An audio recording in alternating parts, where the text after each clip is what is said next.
Hello everyone, my name is Jordan Arel here with your Daily Crux, and today I'm going to be telling you about how I had this macro strategy realization that's really exciting, which is that there are two types of cruxes. The first type is primary cruxes, and the second type is secondary cruxes, where primary cruxes are things that if we get all of them right, not all of them right, but if we get enough of them right, or the right ones right, then we will automatically get all of these secondary cruxes right.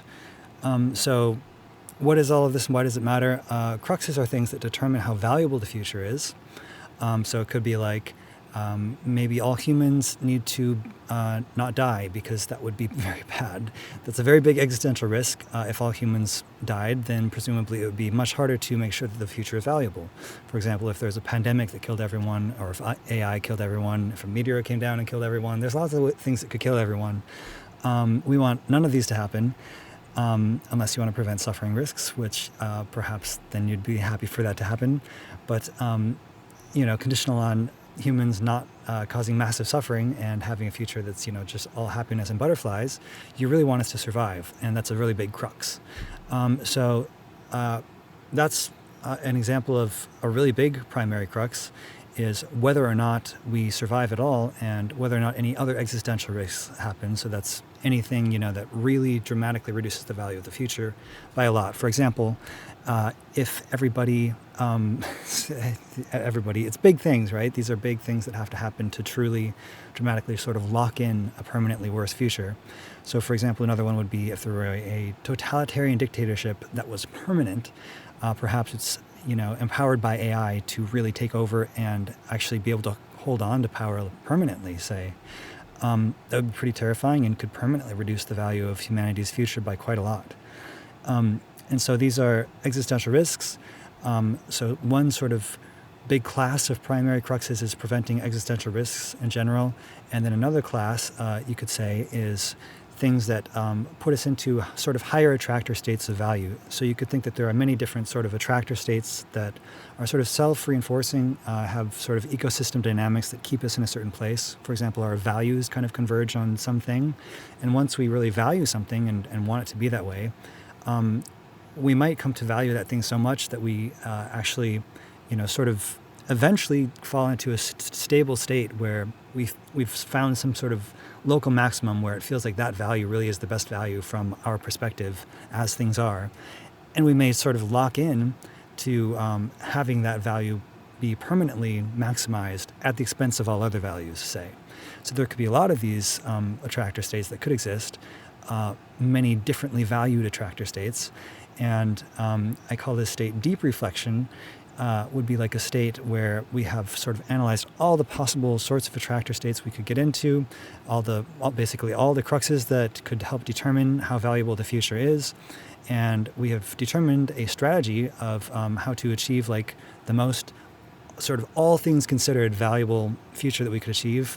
And we are also, so that's comprehensive reflection, is having figured out all the cruxes, all the possible things that determine future value, and then like a strategy of how to act on that.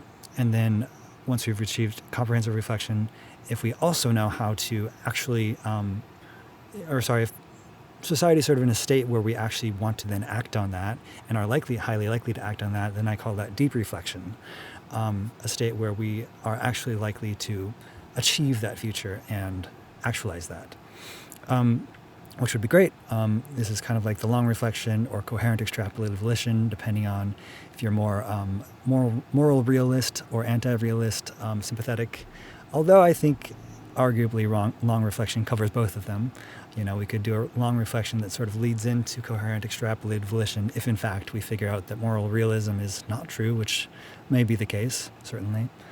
In any case, there's other types of via-utopias that could take us here too. Shout out to Will MacAskill, who recently wrote something that was very closely related to this. He wrote about primary societal goods, which is like an idea of John Rawls that was developed actually completely separately from this, but is like very, very similar. So that's a really cool idea as well, and I would highly recommend reading that. And so if we sort of achieve these primary goods, similarly, it's like these kinds of things in via-utopia, which is a state that is highly likely to converge on a best possible future, or near best future, I guess, is what he calls it. I think it's above 90% value, if I remember correctly. Something that's like very close to as good as it could be. And so that's like, you could say that's sort of another primary crux, is whether or not we achieve Viatopia. So then there's these secondary cruxes, which are, there's like there's like so many of them. It's like, how do we deal with aliens? Like that could be a really big deal, but it's like, well, if we like figure out a strategy for how to govern ourselves like extremely effectively, and like kind of plan in advance for like how to deal with this type of situation, then we'll have the process in place that will allow us to deal with that like when the time comes effectively. And that's kind of true for like a lot of things. It's like, what moral theory should we have? Or like, there's a million of these, like what order should we develop these different technologies in, could be like really important. There's a lot of different cruxes. I think probably hundreds of them that are important, and like at least hundreds of them. And most of them, though, are kind of secondary cruxes where it's like, it's not clear we have to get it like right now. We really just need to right now get the primary cruxes right, such that we have enough things right that we are highly likely to get everything right. So you could also call some of these like meta-cruxes, like cruxes that help us get other cruxes right.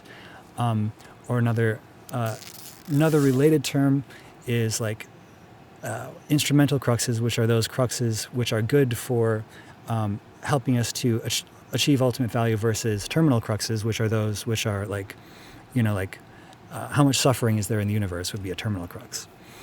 What am I forgetting here? I feel like I've covered a lot of the stuff that I want to, and feel pretty good about this. A sufficient set is one other thing that I came up with, which is if you have a sufficient set of cruxes, that would be basically you have enough cruxes right that you are highly likely to get a best possible future right. Or you're like highly likely to get a best possible future. How do you know if you have a sufficient set? Well, it's really hard to tell, actually, probably. Maybe it's like one of those things where it's like, when you know, and it's like when you feel like you are extremely confident that you like are going to achieve a very best future with the strategy that you have. That's one possible clue, although you might also feel like that you might get a lot of false positives here where you're just like overconfident. So this might actually be quite hard to know whether or not you've achieved that state. I think we're probably not anywhere remotely close to that right now. I think, we have a long way to go, which is why I set up a forum called Crux, where we talk about cruxes all day. And it's like a sort of the top ideas in the world for solving existential risk, for achieving good futures. And in like short content or short form content, the title is the crux itself as a short sentence, so you can rapidly kind of scroll through and understand what the landscape of cruxes are. This is just starting out. It's pretty much only me who has posted on it so far, and like 2 of my friends. And I'm very excited about it. I feel very good about it. And what else is there to say? Crux all day.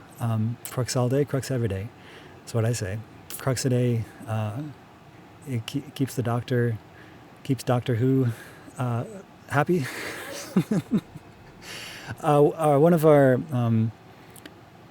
One of the versions of the website, the starry theme, as Claude likes to call it, is inspired. Well, I don't know if it's inspired. We've come to calling it the Time Lord version, or the TARDIS version of the app, because it's like kind of a starry, like neon, like Galactico sort of like space theme. It's very cool, and very excited about all of this. A little bit nervous. This is the first video I've made in a while, and let me know what you think. You can visit us at cruxforum.com and post your cruxes, and any feedback on the website would be very much appreciated, because this is my first I've created a personal website. Besides that, it's the first website I've ever created, and I would love to see your best cruxes posted on the website. So hope to see you there.